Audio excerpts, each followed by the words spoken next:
also follow us during the show and during the week on Twitter at Jesus Show, Warren, welcome to the Jesus Christ Show. Hi, good morning, Jesus. Hi there. Hi, just a question. And, as I'm, starting to think about heaven more and more every day,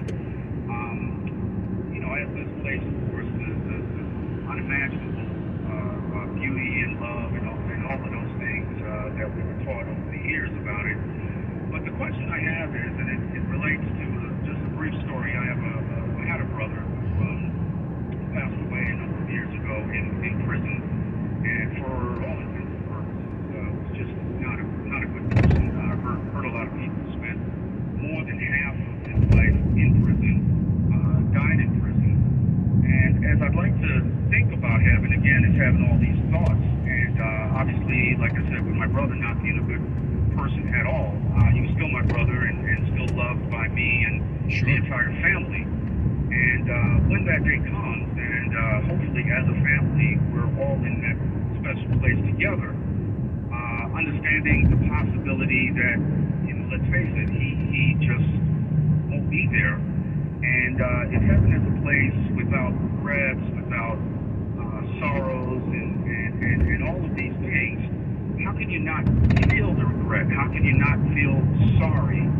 And how can you go on, throughout eternity with this void that this specific loved one is not there and won't be there because of the way he lived his life, which, like I said, he lived like an animal and he died like an animal. But that was our brother, that was my parents' son, and we loved him. Sure. How do you cope with that? Well, yeah, this is a great question, and since we're up against the clock, I'm going to ask you to hold on. I know you've been very patient, but I want to talk to you some more about this and give you time rather than just throwing out a 10-second answer to you. So can you hold on? Yes. Yeah, just hang tight, and when we come back, I'll explain the difference and what really will be going on in heaven and why it's so hard for humans to grasp that here.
Hacer las cosas a medias no funciona. Por ejemplo, ¿le darías a tu hijo medio casco de bicicleta? Protege tu inmunidad contra el COVID-19. Mantente al día con tus vacunas y refuerzos. Visita myturn.ca.gov. Come strengthen your pack at the new Great Wolf Lodge in Manteca. With over 50 attractions, we wanted to see how many we can name in the remaining seconds of this ad. River Canyon Run, Oliver's Moonstone Maze, Tin Paw Bowling, Howler's Peak Ropes Course, Magi Quest, Slaptail Pond Wave Pool, Build-A-Bear Workshop, Storytime, a 4-story water Only fort. 40 more to go. And now that a getaway to Great Wolf Lodge in Manteca is just a short ride away, families have time to experience every attraction at the lodge. Great Wolf Lodge, strengthen the pack. I wanted to know why some people who get COVID-19 get it so bad. I found out it may be because they have a high risk factor, such as heart disease, diabetes, being overweight, smoking, and asthma. Even if symptoms feel mild, these factors can increase your risk of COVID-19 turning severe. So if you're at high risk and test positive, there are things you can do, like asking your healthcare provider if an authorized oral treatment is right for you. Learn about out an option at treatcovid19.com. This message is sponsored by Pfizer. 32 nations, 64 matches, and one destination. X1. Tune in to the FIFA World Cup on Fox and FS1 with X1, so you don't miss a goal, save, or epic moment from this year's tournament. We've got live matches, highlights, and recaps. Plus, when your team scores, celebrate by turning up iHeartRadio's Jock Jams music playlist and hear all your favorite stadium anthems. Xfinity is everyone's World Cup destination. Say World Cup into your Xfinity voice remote. New Kennedy Center honorees at the White House Sunday. It was President Kennedy who laid the groundwork for the freedom flights that brought Tiana to America. 55 years later, she now receives the Kennedy Center honors. And we thank her for breathing new sounds into the soul of the nation. Among those honored, U2, Amy Grant, George Clooney, and Gladys Knight.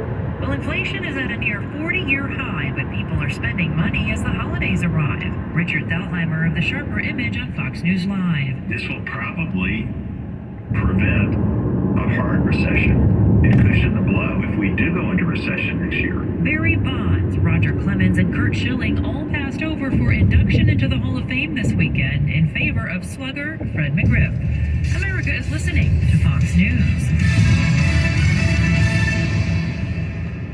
My mental health was better, but my mental health medication led to uncontrollable movements called tardive dyskinesia, or TD. It felt like these movements were in the spotlight. When I learned they were unlikely to improve without treatment, I talked to my doctor. Ingrezza valbenazine capsules is a prescription medicine for adults with TD in the face and body. It's the only TD treatment that's one pill, once daily. Don't take Ingrezza if you're allergic to any of its ingredients. And it's a relief knowing I can treat my TD while still treating my mental health. My doctor also said that in an Ingrezza clinical study in TD, psychiatric conditions remain stable. Ingrezza may cause serious side effects, including sleepiness. Don't drive, operate heavy machinery, or do other dangerous activities until you know how Ingrezza affects you. Other serious side effects include potential heart rhythm problems and abnormal movements. Now that treatment has reduced my TD movements, it's nice to be able to focus more on me. Learn more at Ingrezza.com. That's INGREZZA.com. Ask your doctor about the #1 most prescribed treatment proven for TD, Ingrezza. Are you ready to get on the bus in a new career with AC Transit? AC Transit connects Bay Area riders with safe and affordable transit. We need courteous, customer service-oriented, dependable team members. Hold on. Oakland City Center. AC Transit is a great place to work, and eligible candidates get a sign-on bonus. Apply now at actransit.org. That's actransit.org. Next stop, a career at AC Transit. AC Transit. It's more than a job. It's a career. Find as often as I could. Maybe I didn't treat you quite as good as I should. If I made you feel second best, girl, I'm sorry I was blind. You were always on my mind. It is the Jesus Christ Show. I am your Holy Host. Happy to be with you this Sunday, as I'm with you every single Sunday, right here answering your questions and talking about things that truly matter in life and, of course, the afterlife. If you have a theology question or a life situation question, you can go to the phone and dial 800-520-1534. That's 800-520-1534. Talking with Warren. Warren, thanks for holding on. Thank you. You say that your brother is in jail, not a good guy, died in jail. Your question really goes to the heart of a lot of people's fears, and that's heaven. And what are you going to do in heaven when there's going to be people missing, people that you love? And how do you reconcile that with a place like heaven? Is that really the nut in the shell there? It is, and it's so painful because, my parents did a great job raising my other siblings. He's just, the one that got away and caused a lot of pain with them because they did the best that they could with all of us, him aside, but don't know what happened to him. The bad seed, I guess, whatever you want to say, but, he really caused that life. lot of grief. They stood by him, and as now they're both in their 80s, and they're not going to be here, much longer. They are Christians, and they have their beliefs that they'll be in that special place, and I have no doubt about it, as well as myself and my other siblings. But I like to think of heaven as this beautiful, wonderful place.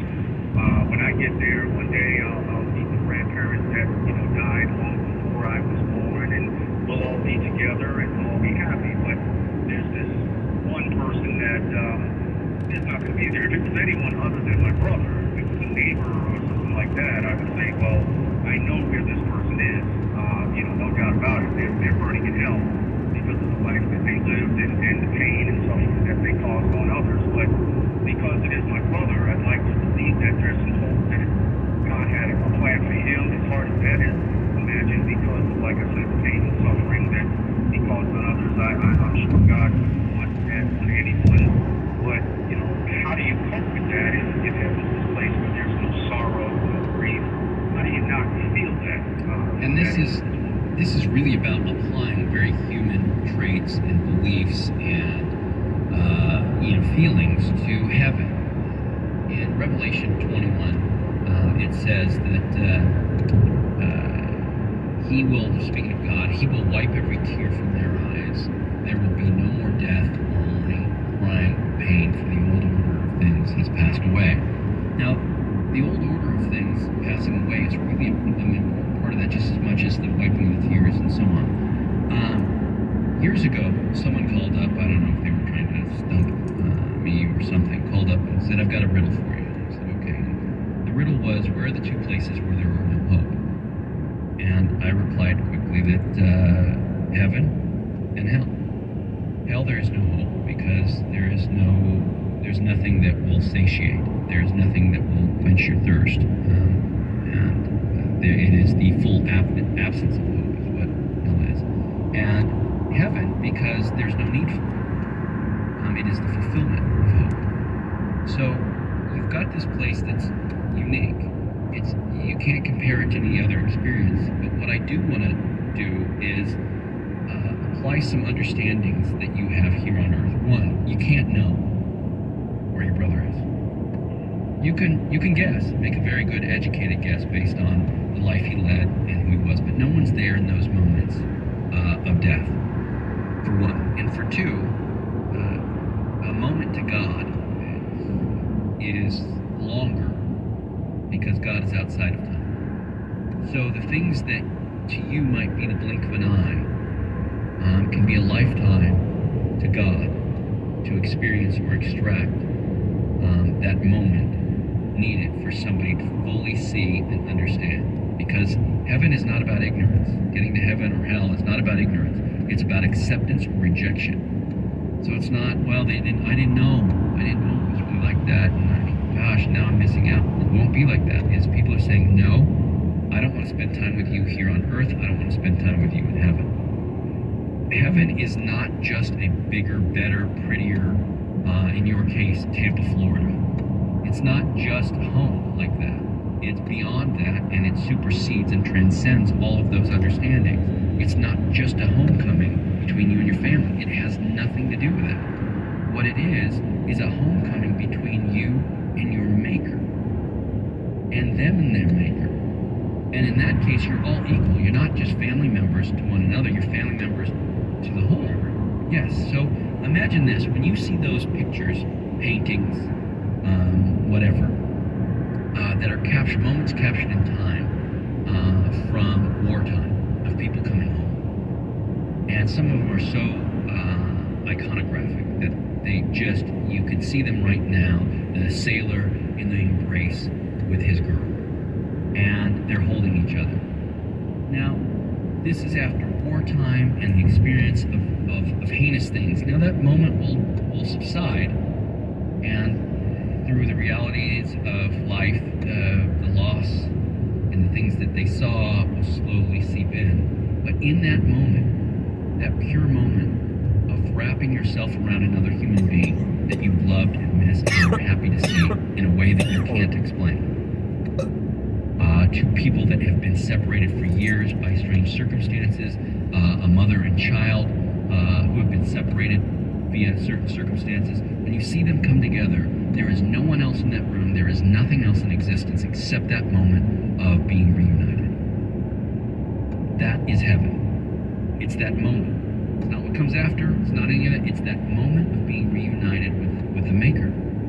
And when you are in the presence of God, and you are wrapped in His glory, there is nothing, no family member, nothing that compares to that moment. And I think that it is so outside of comprehension and the day-to-day experiences that you or anybody else on this planet has, that it's hard to really understand what it's like to be captured in that moment for eternity, that homecoming moment, that embrace, where the tears are so intense and there is nothing else in the world. You don't hear sounds, you don't smell anything, you're just locked in that moment of coming home. And it is very difficult because we had family gatherings. Now he's been gone now for 8 years, and at family gatherings, Thanksgiving, Christmas, we all get around, we say a prayer, and one of the things we do is we pray for him, and just wondering if at that point, is it doing any good, to do that, but because, like I said, he was a bad guy, had really no redeemable qualities, that he was older than me, but I just remember him as we were growing up as always in jail, always causing difficulties, but we pray for him as we say, okay, he's not here, we're gonna say a prayer for him as a family, and what is there any good in that? I mean, are those prayers being heard? And if so, is it causing him in the afterlife, any comforts, things like that? There's nothing like that concept of reaching into the afterlife. Nothing. Your prayers go to God. And as far as comfort, the only comfort in the afterlife is that it's a decision that's made wholeheartedly with all the information you can possibly have. And the decision to be away from God or to be absent from God is the equivalent of him being in jail. I mean, he rejected the ways of the world and society and thought it was better to be locked up in jail ultimately.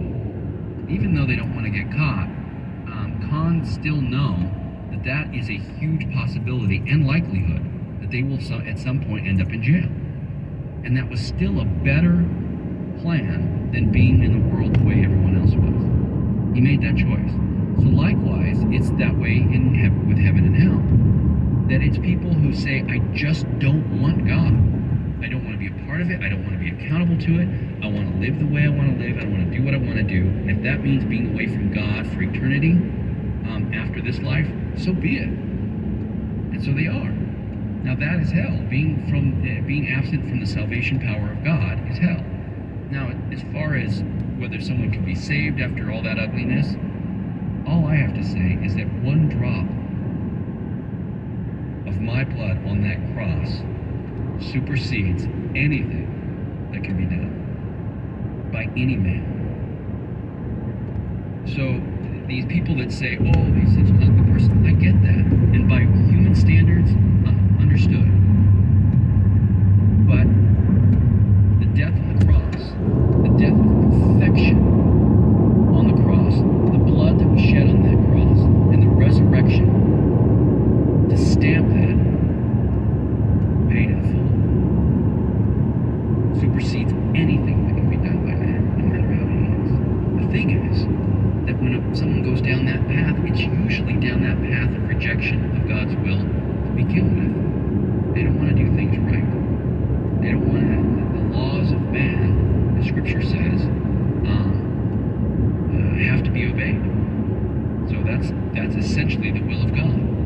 So if you're rejecting those and you're continually rejecting truth in the will of God, then most likely you're going to continue to reject that, but you don't know.